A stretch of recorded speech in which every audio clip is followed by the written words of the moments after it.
Hey, how is everyone? I hope you all are doing well, that you had a fantastic weekend. We had a busy weekend. We have had different events with my husband's work. We had a wedding that we went to today. And we also have, it's been a fun weekend, but it has been busy. So, what have you all been up to? I am There it is. I'm just making sure that the audio is working.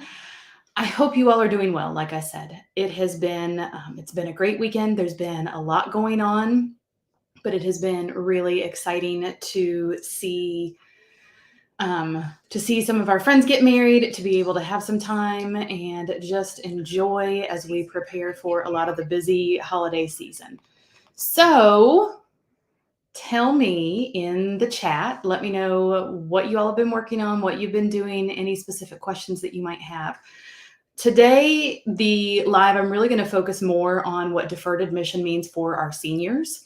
But for those of you in 9th, 10th, and 11th grade, it is definitely something that's helpful for you to know what that information looks like, because it's something that could happen for you.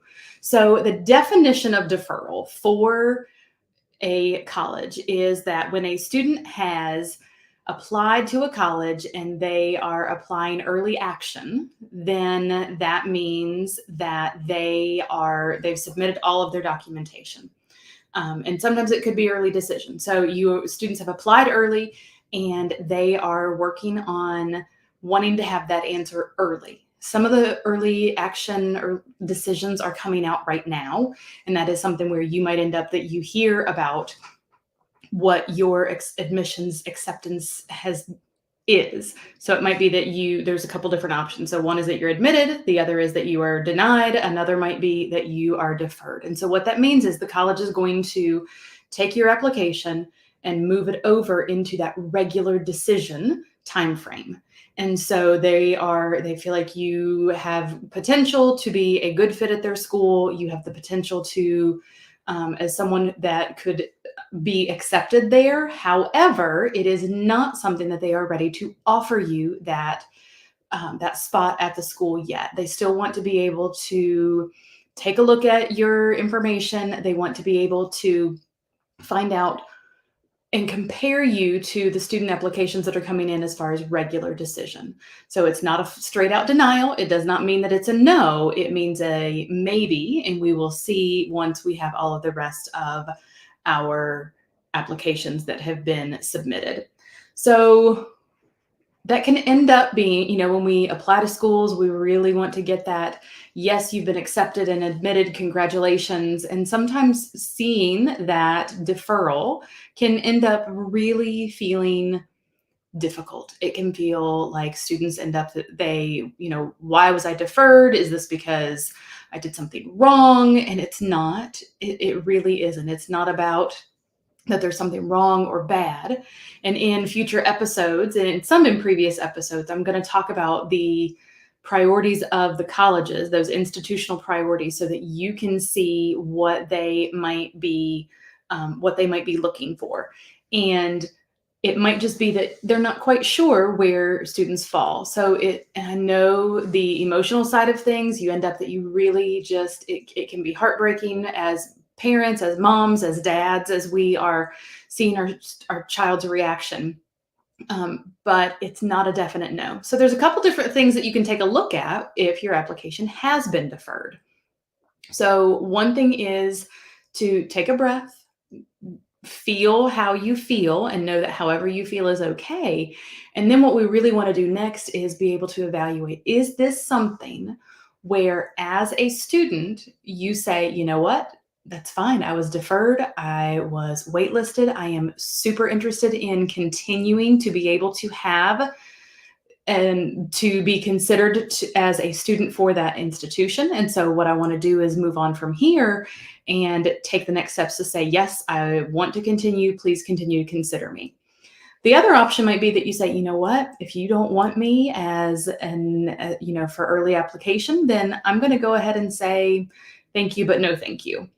And that is, again, I talk about family level decisions and discussions, and that is something for you as a family to be able to figure out and consider and look at what is going to be the best fit for your student as an individual. Now, if you decide, I don't want to continue with this, you can make sure that that is the definite of what you want. You wouldn't necessarily even have to say something. It's not something where you would have to tell them right away, because they still are going to review that process. But if you say, never mind, I'm out, and you want them to pull your application and not consider it for the regular decision, you can do that. The other thing that you can do is, well, I will also say you want to follow the instructions. Whatever the instructions are in the letter that they send you. If they say don't contact the admissions office, don't contact the admissions office. If they say please let us know if you want to continue, by all means send an email and say, hey, thank you so much for letting me know. I still am incredibly interested in your school. Here are some things that I've been doing since this semester started and since the summer when I initially started looking at my activity list and sharing information with you about myself. Here are the grades that I've been getting. Here are activities that I've been involved with. Here are some of the things that I have been doing so that you are aware of my continued interest, my continued level of rigor or difficulty with your courses, all of those different pieces.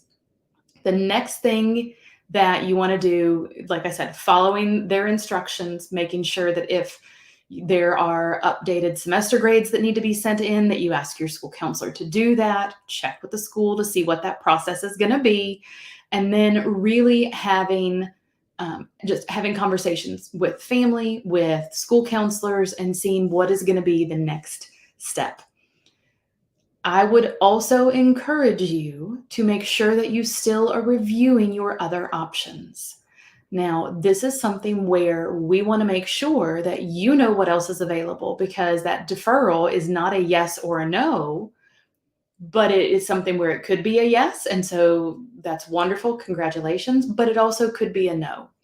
And if that's the case, then you want to be able to know what some of those extra or additional options are for you. Review your college list, see if there are any other schools that have popped up that you might have an interest in applying to, so that you can figure out what is going to be the best fit for you. So, like I said, I am going to have some further episodes kind of talking about what the colleges are interested in, making sure that that college list is balanced. So that podcast will be coming out this week, and also just being able to know where and how you stand and what your thoughts are on the process. So that deferred admission, not a yes or no, it's a we'll see.